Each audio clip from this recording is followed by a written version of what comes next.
ආයුබෝවන් හැමෝටම ලස්සන දවසක අලුත් ආරම්භයක්. එන්නකො මගෙත් එක්ක යන්න. ඔයාලටත් ඇත්තටම එන්න ආස හිතේ. මතකද ඔයාලට මම කලින් බ්ලොග් එකේදී පුතාට පොඩි පොරොන්දුවක් වුණා. අන්නේ පොරොන්දුව ඉටු කරන්න තමයි අපි මේ යන්නේ. ඉතින් මේ වීඩියෝ එක ඔයාලා බැලුවේ නැත්තම් බලන්න කියලා ආදරයෙන් ඉල්ලා සිටින ගමන්ම මාව සබ්ස්ක්‍රයිබ් කරන්නත් අමතක කරන්න එපා. එහෙනම් ඉතින් ලයික් එකක් දාගෙනම එන්නකො මේ පැත්තට. බයික් එකක නැගලා මේ වගේ ගමක් මැද්දෙන් හුලං වැඩි වෙවි යන එකෙත් අමුතුම සතුටක් තියෙනවා. ඔන්න බලන්නකෝ ආපු ගමන්ම වැඩ පටන් අරගෙන. මේ උදේ 8:30ට විතර මේ වගේ තැනකින් නාන්න තියනම් අපේ පුතාට වෙලාවක් කලාවක් නෑනේ. එහෙම කියලා ඔයාලා මට බනින්න එපා ළමයි එහෙම හිතුමතේ වතුරට දානවාද කියලා. මහගෙදර වත්තමායිමෙන් තමයි මේ ඔය ගලාගෙන යන්නේ. ඉතින් පුංචි කාලේ ඉඳලම සෑහෙන්නම හුරු පුරුදු තැනක්. අද නම් වතුර ටික පිරිසිදුවට පැහැදිලිව එයාලට ඕන විදිහටම තියෙනවා. මෙහෙම වතුර දැක්කහම පුතාලට විතරක් නෙවෙයි ඉතින් අපිටත් පැනලා නාන්න හිතෙනවා. පුතාට පැයක් නාන්න දෙන්නම් කියලා නෙක්කගෙන ආවේ. අපිත් බැස්සොත් ඉතින් ඕක පැය 3-4ක් වෙලානේ නවතින්නේ. ගෙදර ගිහිල්ලා මහත්තයාට යාගේ රාජකාරි වලට යන්නත් තියෙනවා. ඒ නිසා ඉතින් පොඩ්ඩන්ට නාන්න දීලා මම ගොඩට වෙලා බලාගෙන හිටියා. එයාලා ඉතින් එයාලගේ ලෝකෙ උපරිමයෙන් විඳිනවා. මේ බලන්නකො මෙයා මාවත් පොඩ්ඩක් පෙන්නන්නකො කියලා වගේ හැම වෙලේම ළඟම දැවටෙනවා.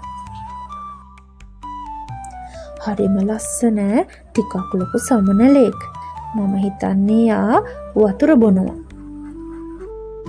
මේ තරම්ම ළඟට ඇවිල්ලා ලස්සන පෙන්නනකොට බලන්න නැතුව ඉන්නේ කොහොමද? මේකට කියන්නේ වක්කොය කියලා. ලබුගම ජලාශයේ ඉඳලා තමයි ගලාගෙන එන්නේ. මේ වගේ නිදහසේ නාන්න හම්බ වෙන්නේ මේ වගේ වෙලාවකට මාවොත් තමයි. නිවාඩු දවස්වලට නම් ආසාවටවත් බහින්න තැනක් හොයාගන්න හරිම අමාරුයි. ඒ තරම් සෙනඟ ගොඩාක් එනවා මේ ඔයේ නාන්න.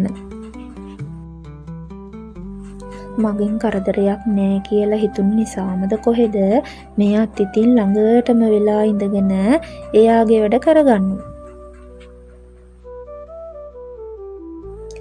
ළමයිත් ඉතින් සමනලයෝ වගේ කියලා කියන්නේ.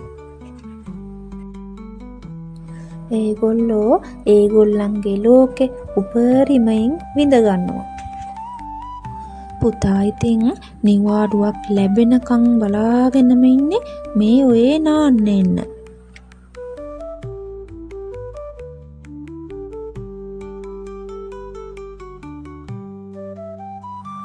අද ඉතින් නාන්න කවුරුවත් නැති නිසා සම්පූර්ණ අයිතියම මේ දෙන්න සතු කරගෙන තියෙන්නේ.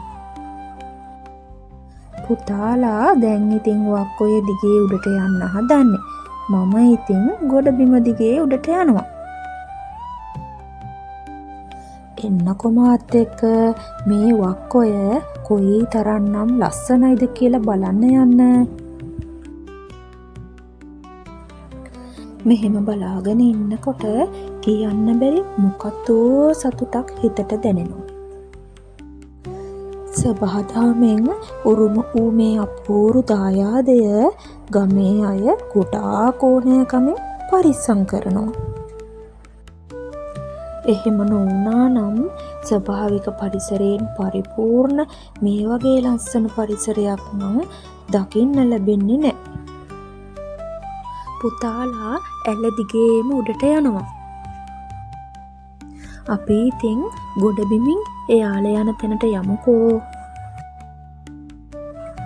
නිසල්මනේ නිහඬව පාළුවේ පිරිසිදුවට මෙහෙම ගලාගෙන ගියාට වැහි කාලෙට නම් මෙයා හරීම ප්‍රචණ්ඩ වෙනවා. කොයිතරම් ප්‍රචණ්ඩ වෙනවද කියනවා නම් මේ පාලම උඩිනුත් වතුර දානවා. මේ පරිසරයේ සුන්දරත්වය විඳින ගමන්ම අපි ටික ටික උඩට යමුකෝ.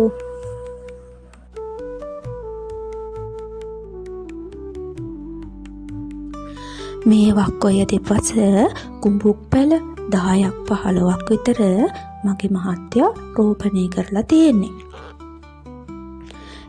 ඒවා දැන් අඩි 10ක් විතර උස ගිහිල්ලා තියෙන්නේ.